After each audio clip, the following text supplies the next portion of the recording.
So Alison Hartson is running for office. She's running to be the next senator from the state of California. She's a progressive in the race.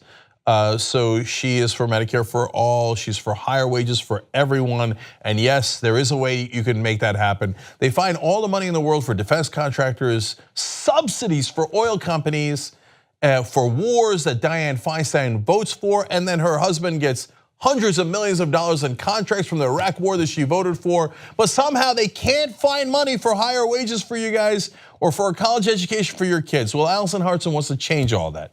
So now the reason I'm telling you about this right now is because I love people-powered campaigns. So that's exactly what Alison's got. And then all of a sudden, someone who doesn't work for her, who's not even a volunteer, sends her a video that I'm about to show you. His name is Jason Cabral. He's at Progressives 8. We'll have the links to Jason's work down below in the description box on YouTube, comment section on Facebook. But he made a video for Alison, and it's excellent. I show you this because one, it's really good, and two, because I want you to realize you can do this too. There's so many different ways that we can all fight together. You can do donations to Alison. We'll put that in the link below too. You could volunteer for Alison, or a candidate in your neck of the woods who's uncorrupted, doesn't take corporate PAC money, is a true progressive, and will fight for you guys. A politician that we don't have to convince to be a progressive. Wouldn't that be wonderful if they were actually just progressive?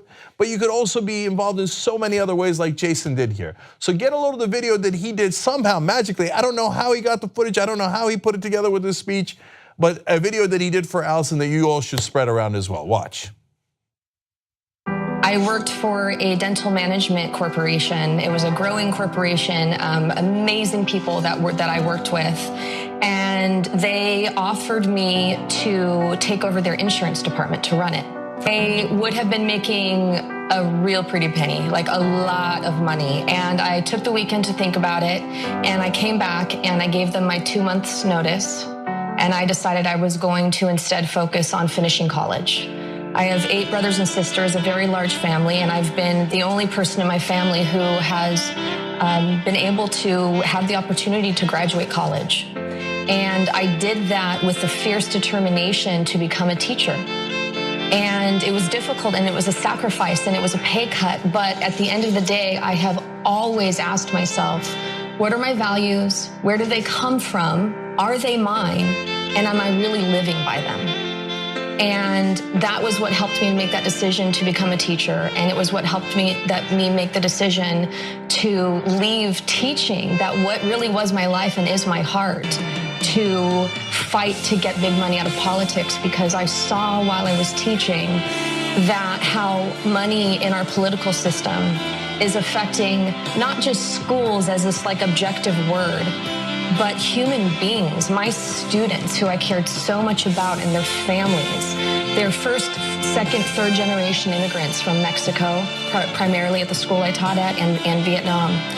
And I saw some of my students, they're like my kids. I saw some of those families being ripped apart by immigration policies. And just one thing after another, I couldn't take it anymore. And so I had to leave that to get this done sooner so that we can help more people around the country and in the state. And that's when I decided to get involved in the movement. And it was through that I found Wolfpack through doing a Google search online. Wolfpack is a political organization that is solely working on the issue of money in politics, and specifically to get that 28th Amendment to the US Constitution. And, I read the plan. I read Wolfpack's plan online, and it was not only the most logical plan, but it was the most aggressive one.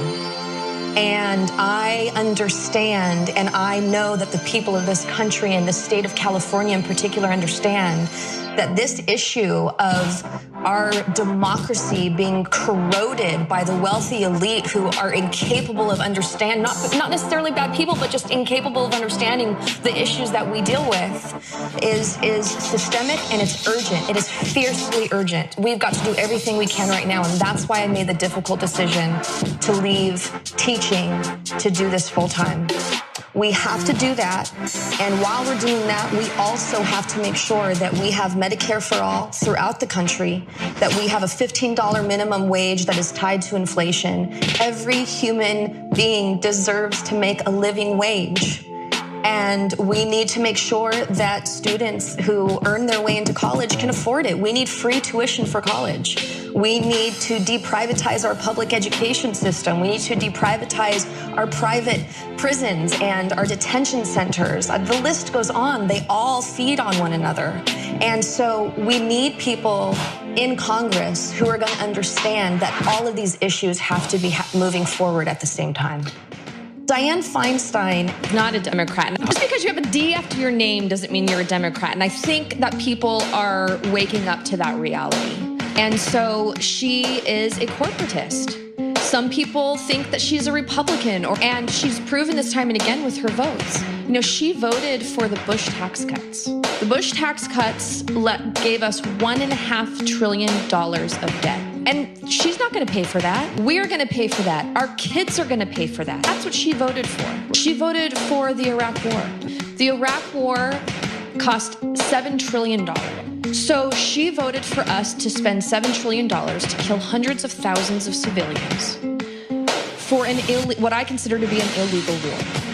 Voting for a war where you don't have hard evidence that justifies us going into that war, as far as I'm concerned, is treason.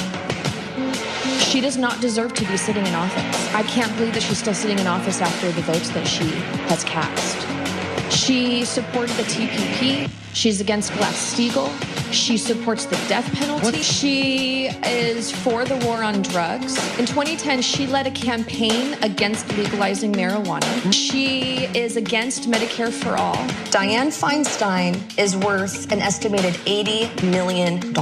She's taken millions of dollars from Big Pharma. She's taken millions of dollars from corporations. She's taken millions of dollars from defense contractors. And these influence her decisions. And it's no surprise, right? And so as long as we get out there and we vote and help me to get the word out, and let's do this together. This isn't about me, this is about us. All of us have got to come together and show up every single day to make up for the money that she's gonna raise. And that's what we're gonna do.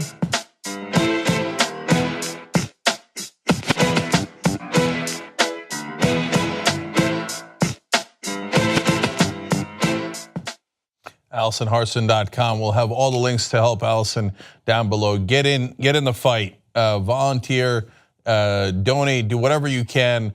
I love people-powered campaigns. The state of California is one of the most progressive states in the country. There's no reason why we should have one of the most conservative Democrats there is in office. You know, she also voted to repeal the estate tax earlier. Dianne Feinstein is a Republican in Democrats' clothing. Every single thing for the big donors she delivers. You know that little segment you saw there on Medicare for All? They asked her about it at a town hall. She said, no, I'm not ready for it at this stage. She's 84 years old. Who are you kidding? What stage are you going to be ready for it? A week later, she went and took donations from the healthcare industry. She did a fundraiser with her big donors. You got to get her out. Put a real progressive in, someone you don't have to convince to be a progressive. So go support Alison Hartson, but also all the credit in the world to Jason Cabral for making that video. It's powerful and it's better than videos that people spend a ton of money on. We'll put all the links for Jason down below as well, and check him out at facebook.com/progressives unite together. And he's helping to make that happen. Get in the fight. Let's go win these races. When we win and we take out the old guard and bring in new, strong progressives, it's going to be a great day in America. Be part of that.